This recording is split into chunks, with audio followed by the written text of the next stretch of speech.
Hey everybody, welcome back to my YouTube channel. For those that don't know me, I'm Mathieu Rabary. I'm a professional photographer based here in Shanghai, and I specialize in fashion and event photography.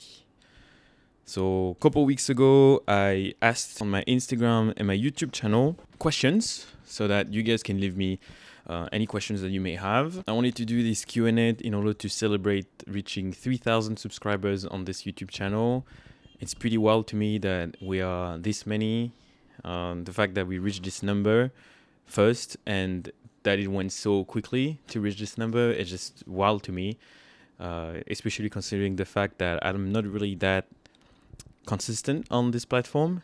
And thank you guys for being part of this journey and wanting to follow my work and follow my journey. So thank you very much. And so in order to, thank you guys for that. I will do a giveaway, but stick to the end of this video so that you can see what kind of giveaway it is. But just so you know, it's a giveaway of a project that I've been working on for like a year now, and I'm really excited to realize it. Yeah, but I'm not gonna say anything more. Just wait, stick to the end of this video, and you will know how to get it. So yeah, I'm gonna go through all the questions, try to be as quick as possible so that this video doesn't drag for like 30 minutes, but I'll do my best. So thank you guys again for leaving me these questions, and let's get on with the questions. Question number 1. Did you always want to be a photographer growing up, or is that something that arrived later? Can you share the moment you fell in love with photography? So, no, I didn't want to be a photographer growing up. I actually didn't really know what I wanted to do growing up. I knew that when I reached, I don't know, like 20, I'm 25 now, but when I reached like 20 years old, I knew that I wanted to do something related to the creative industry. I didn't exactly know what I wanted to do. So I tried different paths. So that's why I actually pursued the path of model for some time. But what made me fall in love with photography, it's editing actually. So while I was doing modeling, I was collaborating with a bunch of like photographers on Instagram that I was reaching to on Instagram, and one of them were kind enough to let me edit his own photos. So I was editing his photos, and then I made some quick research online, and I found out that the professional editing software was Lightroom. I was not really satisfied with the editing software of Instagram, so I decided to go on Lightroom. And then just editing on Lightroom, I was just falling in love with the fact that, oh my God, there's so many possibilities, and then you can modify the photos in so many different ways. It was just amazing to me. So yeah, that's the thing that really made me fall in love. But I have one particular photo in mind that when I did it, that's what really made me feel like, okay, maybe I have a shot at doing photography more seriously. And I'll just pop up on the screen. You will see I shot it in Paris, I think in 2017. Yeah, that's when I started taking photos in 2017. So yeah, that's what made me fall in love with photography, editing, actually. I know I'm pretty sure it's not common, but that's what made me fall in love with photography. How did you learn how to take photos, and how did you come into your current photography style? So, I've learned how to take photos. So first I was using my father's camera, which was a point and shoot, a Canon, but I forgot what it was. What's the name of it? But I was using, my father's camera. I was just like fiddling with it, but I was not really serious. It's not until I came to Shanghai, which was early 2018, and then I met my photography mentor and also my good friend Dan, who is a professional photographer. And so I've met Dan through my little brother that was already living here in Shanghai, and my brother was already doing some modeling gig as well. And he met Dan, and then I saw Dan's photo. I didn't know at the time that he was shooting film, but I was amazed by his photos. So I asked him if he could teach me how to take photos. And so he taught me how to everything about like aperture, shutter speed, ISO, and then all of the basic stuff. So he taught me all the basic stuff, but then everything I had to learn by myself. I'm self-taught. Like I just said, I didn't go to school for photography. Yeah, and then the second question in the one question was, how did you come into your current photography style? So I came into my current photography style, honestly, like there's no I don't know, there's no like I don't want to say there's no secret, but it's more like by taking photos. I know it sounds really simplistic, but that's really how I came to my current photography style. If I have to go more into details, I've like 2 years ago, when I really decided to, all right, I'm gonna do photography seriously now. So I started going on Instagram and started collecting photos. So you have this saved button on Instagram. So I was just saving every photos that I was feeling either an emotional like reaction to that, or I was really feeling drawn to these photos, and I was just adding that. And I still have this habit, actually. I still save a bunch of photos. And then over time, that created this huge pile of work that inspires me. And then I started studying. Why do I like the certain photos? So then actually my mentor told me to, whenever there's a photo that I like, analyze it. So that's what I did, actually. I started analyzing. So I've come to realize that I liked certain colors. I liked certain photos because of the emotion. And then once I figured out, I like the emotion, how did they manage to portray that emotion? What makes me feel like the emotion? And then putting all of that intellectual thought into understanding why I like certain things really made me more self-aware, I would say. And then once I become aware of the things that I like, then I try to emulate that or try to replicate that in my own work. And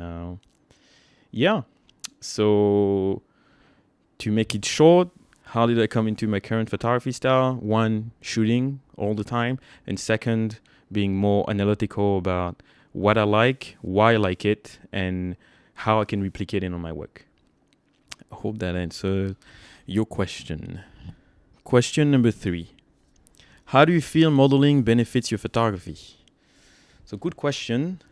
So modeling really helped me in the beginning, and it still helps me up to this day, but in the beginning it really helped me how to direct my model. So for some unknown reason, I'm more interested in taking photos of men, than women. For some reason, I've shot more men than women. Not that I have anything against women, but it's just that maybe because I was a male model as well, that, I don't know, naturally I've been attracted to that. But anyway, so I have this level of empathy that I think not every photographers that are starting out may have, because I know how it feels to be in front of the camera, and I know how to pose, and I know how it feels. And so it's really the empathy. And that makes me think one thing I can give as an advice for people that may struggle how to pose the models. The main advice and the main thing I remember about modeling is if the pose is not comfortable, 99% of the time it's not going to look good in photo.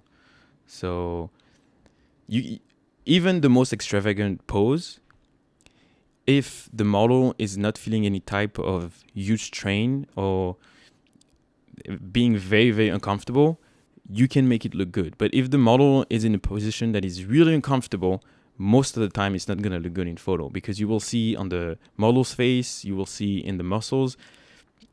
In general, it doesn't look good. Obviously, you have the exceptions, but as a rule of thumb, whenever I make my model pose, I always ask them this question: are you comfortable? So yeah, that's the thing. That's the main takeaway that I have for my brief modeling career. Hope that helps. All right, question number 4. How did you end up moving to China? Why Shanghai particularly? How did you end up being a photographer in Shanghai? I'm going to try to make it short. So like I said previously, I haven't studied photography. I actually have a master's degree in business. And so, in case some of you don't know, when you study for a master's degree, at the end of your final year, if you want to receive your master's degree, you have to do a thesis. And you also have to do an internship. And so, because my major was international business development, I had the opportunity to do my internship abroad. So initially, actually, I wanted to go to Japan, but my brother was already studying in Shanghai. He was studying in fashion design as an exchange student. And so, because he was already in China, he was already in the fashion industry, I figured out, oh, maybe he has connections with people in the creative industry. Maybe I would have a shot at finding an internship there with his connections. I didn't find anything through his connections, but I managed to find an internship. So I was doing marketing in an interior design company. It was okay. I've learned some stuff, but the good thing is that they had a camera. And they had a digital camera. It was a Canon 70D. And I was just borrowing it on the weekends and taking photos. I was doing a lot of nightclub photography because my brother was also DJing at the time. And that's what really made me feel like, okay, maybe I have a shot at freelancing photography in Shanghai. And I started taking photos. After my internship, I came back to France. So it was 2018. End of 2018, after I graduated from my master's degree, I decided to come back to Shanghai. And then 2019, I was just full-time freelancing photography. And it worked out. For the most part, I was just shooting a bunch of events because that's how I started. That's where all of my connections were at. And and then, the more things I shoot, the more connections I make, the more opportunities I get, and then it's just the snowball effect, and then it gets to the point where now I can shoot. I got to shoot some celebrities here in China. I get to shoot on video productions, and I also do a lot of fashion stuff. But yeah, so just to make it short, once again, sorry, I came to China because my brother was already here. I was looking for an internship. I managed to find it in China. And then while doing my internship, I started freelancing photography on the side, which led me to realize, oh, I have a shot at doing it full time. And then I just took my chance in 2019 and just went full on at it. And now it's 2021. And I'm still in China. Next question. What's the hardest part about working in a different country? Biggest difference between working in Europe versus China? Are you planning on moving ever? So let me just start with the last part. Are you planning on moving ever? Yes.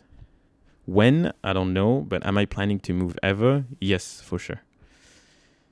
What's the hardest part about working in a different country? So really, the hardest part about working in a different country is standing out in a good way. So as a foreigner, when you go to a different country, well, you're a foreigner. So already the odds are against you. So in order to be given an equal chance to a local, you need to be much better than this person. And so, the hardest part is, standing out. That's really the hardest part. Is like, how can you make your work or yourself stand out in a good way? Because it's really easy to stand out, but you want to make sure you want to stand out in a good way, in a good positive way, and being able to make the connections. And then once you've done this first step, which is the hardest step, is making your first connection, then it just snowball effect. Now I've been here for like 3 years, and now I can say confidently that now I have a strong client relationship that I can rely on, and I know that they genuinely enjoy my work, and then they can refer me to other people, and then I know all the creatives that they can refer me, and it's not, they won't hire me just because I'm a foreigner.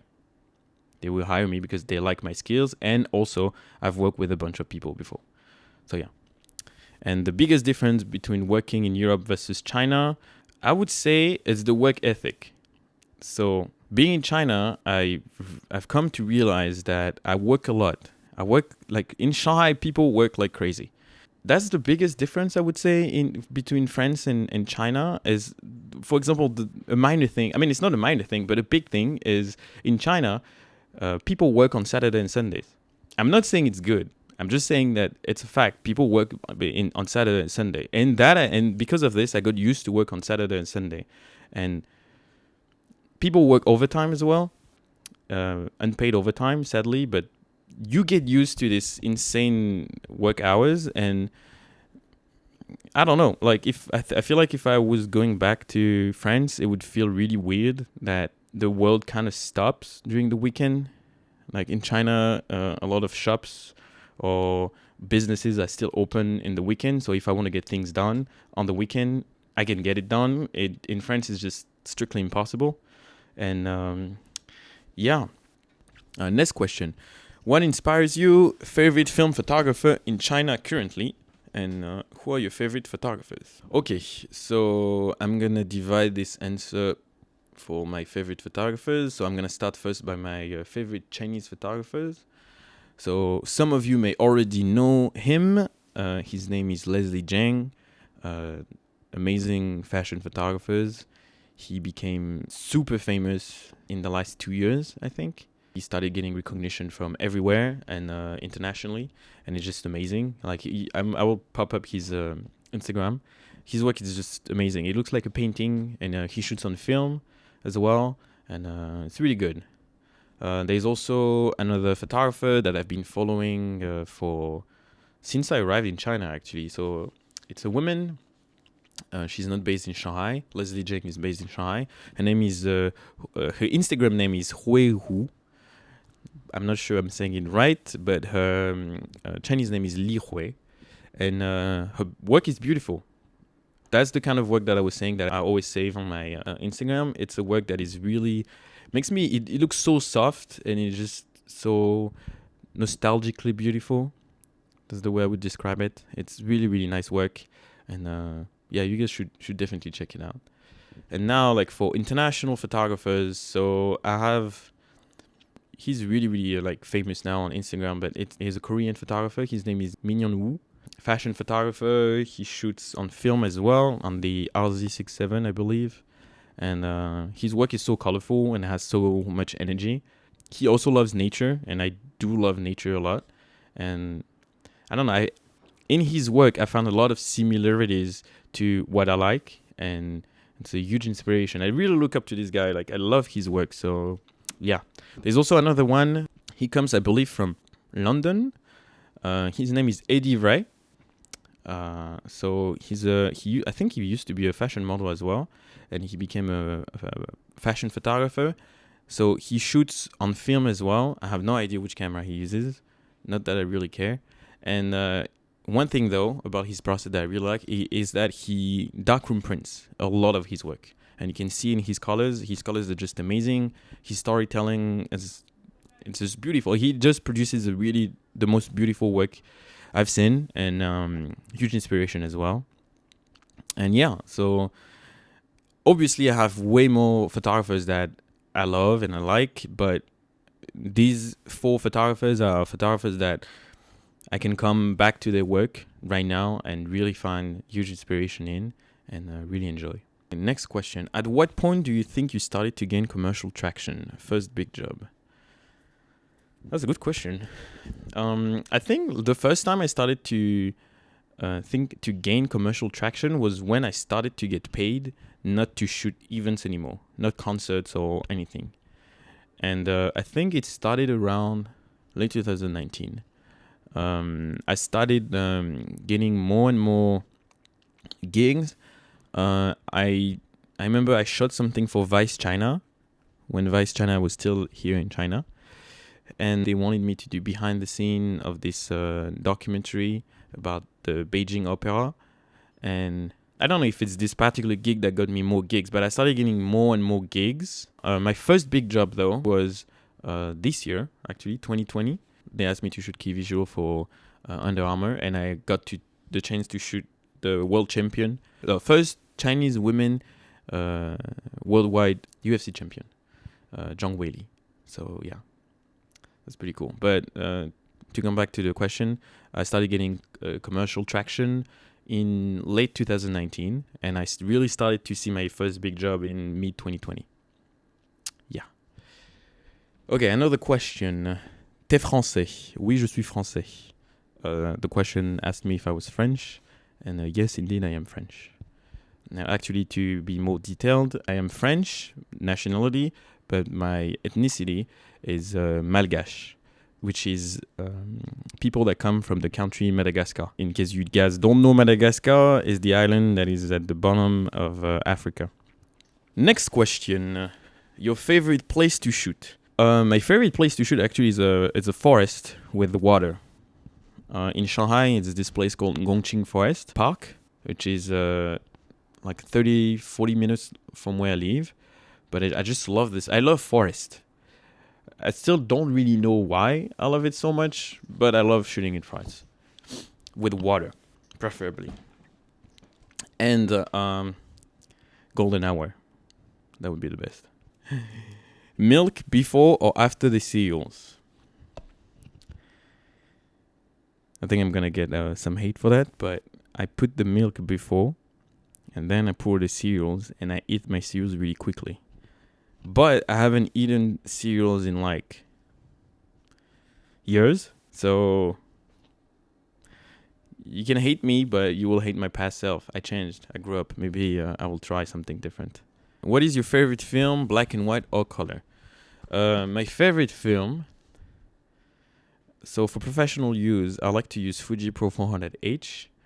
I don't hate Ultra 400, but it's just that whenever I develop it here in China, I'm usually happier with the scans I receive with Fuji Pro 400H than Kodak Ultra. I don't know what's the reason, but that's what it is. And I also like Cinestill 50D. I haven't shot it in like so long now, but I like it, but at the same time I don't like it. I like it because it looks so great when it's really, really good. But at the same time, it's so hard to color correct. Sometimes that it's just the time I spend color correcting this film, I feel like it's not worth shooting it. But I really enjoy shooting it. And for black and white, unfortunately, I haven't experimented a lot, but I've shot with Alford HP5. I shot it like a month ago for the first time, and I just got amazing photos that I haven't released yet, but yeah. So favorite film, Fuji Pro 400H for color, Alford HP5, I guess, for black and white. All right, sorry, the light is starting to go down. I need to quickly finish this. The question I had was film photography tips. So I'm far from being an expert. All right, I've been shooting film for like 2 years now, and actually, yeah, a year and a half. A year and a half. In the beginning, I had a notepad where I was writing after. It was really tedious, but after every exposure that I was making, I was writing down details about what I was doing. I've read that. I forgot where I've read that, but I've read that that's how people used to do it back in the days when the phone didn't exist. So I was writing down, for example, I don't know, I shoot something outside at 2.8, 250 of a second with ISO 400, and would write ISO 400, 2.8, 250 of a second, try to get it in focus, this thing. The sun was like this, and the reason I wanted to shoot this thing is because such and such. And so then when I was receiving my scan, I could actually analyze my scans and reread my notes, and then I could learn from that. I don't do it anymore because I don't really know why I don't do it anymore, but I don't need it anymore.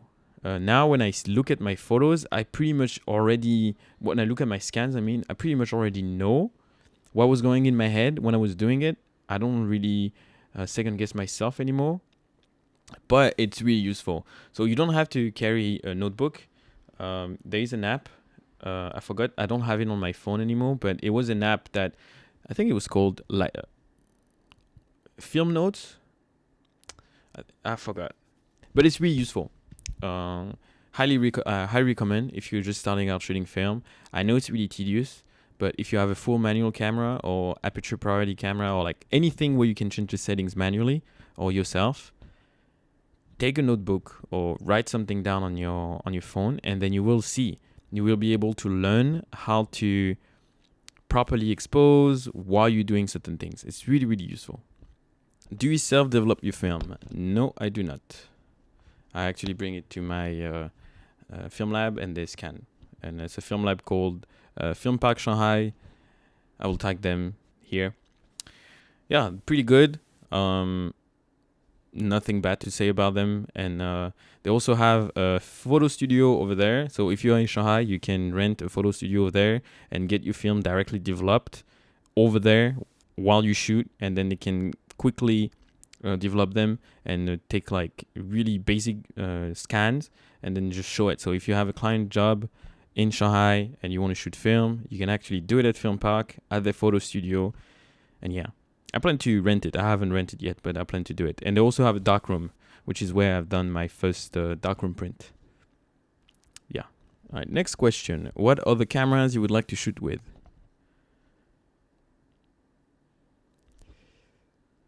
I don't know. Honestly, for film cameras, my Hasselblad is really like, I said that to a bunch of people, but I said I think I found my life camera. Like as long as my Hasselblad works, I'll be happy. I can produce work that I'm happy with, that I'm proud about, and I don't really see the point of having another camera. Maybe I would like to try the RB67 or the RZ67, but the thing is, the reason I didn't get this system was the weight. Yes, the Hasselblad is not a light camera either, but I like being able to move quickly, and I like the square format. So I would be down to try a 6.7 camera for sure, and maybe I would want to try the Hasselblad X-Pan. I don't know. I'm curious about this one actually. It's a panoramic camera. I would be down to try this one out. Anything you wish you had done earlier in life? That's a deep question. No.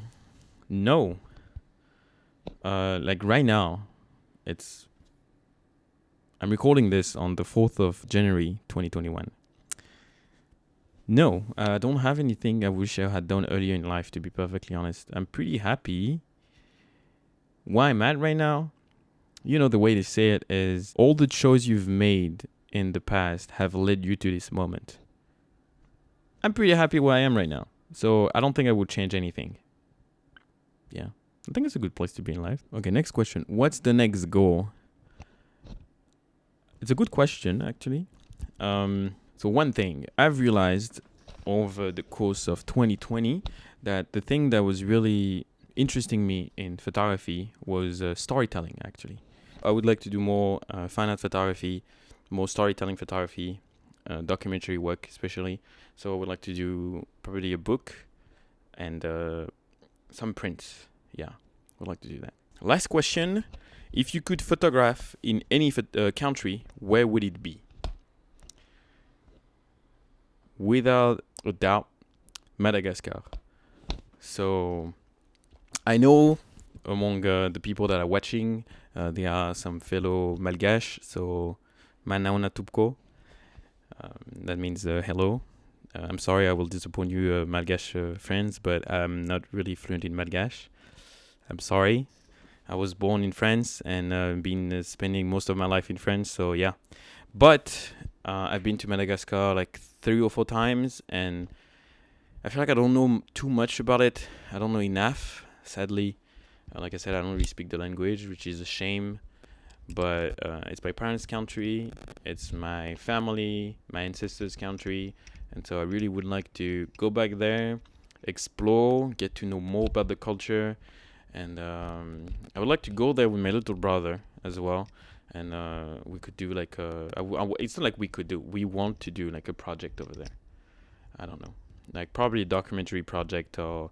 Yeah, I want to go to Madagascar and just shoot a bunch of photos and maybe some videos, but I think mainly photos and document the whole journey and learn more about my ancestors and my family's country. So yeah, Madagascar, that would be the country I would like to go to. All right, guys, thank you for reaching the end of this Q&A.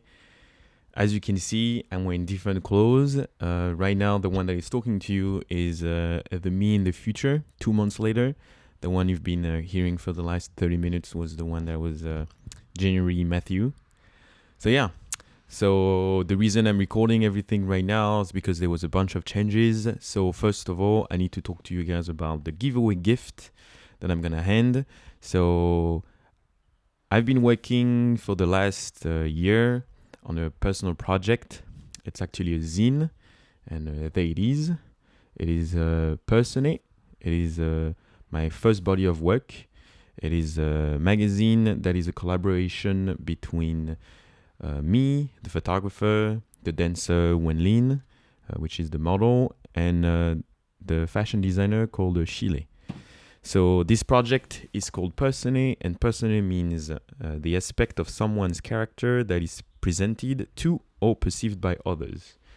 So the goal of this magazine is to portray the different personality aspects of the dancer Wenlin, and in order to do that, we're using photography, dance, and fashion, everything combined to portray different characters. So I'm going to give away 3 of these magazine. It is actually a limited edition of 100. Everything has been signed and numbered, and there won't be any reprints later on. So yeah, I'm gonna give away 3 for the 3,000 subscribers. That's the number that I had in mind when I was planning to do the giveaway, but now we are like 3.5k. So thank you very much for the 500 that have been joining. I appreciate each and every one of you. So thank you very much, guys. Now for the rules of the giveaway. So in order to win the magazine, the rules are simple. Follow me on YouTube. Leave me a comment under this video. Explain to me how you found me and why you decided to follow me. And don't forget to add your Instagram handle, because I won't be able to contact you otherwise. I don't know how else I would be able to contact you. So don't forget these 3 steps. I will pick the winner on March 27th, which is the official release date. I will announce him on her on my Instagram story. So stay tuned for that. And for those of you that are in Shanghai, know that I'm hosting an exhibition on the weekend of 27th and 28th of March. Everything is happening at this gallery called Flip Pop. I will post the poster here on my Instagram and as well on my YouTube. And yeah, I will be there to sign the magazine in case you want to purchase it. You can also see some of the prints from the zine, and also get to meet me and have a chat. So yeah, thank you again, guys. I appreciate each and every one of you. Thank you for sticking this long in the video, and I will see you in my next video. And my next video will actually be the behind the scene of this shoot. So see you there. Thank you again, guys. Love you, and see you.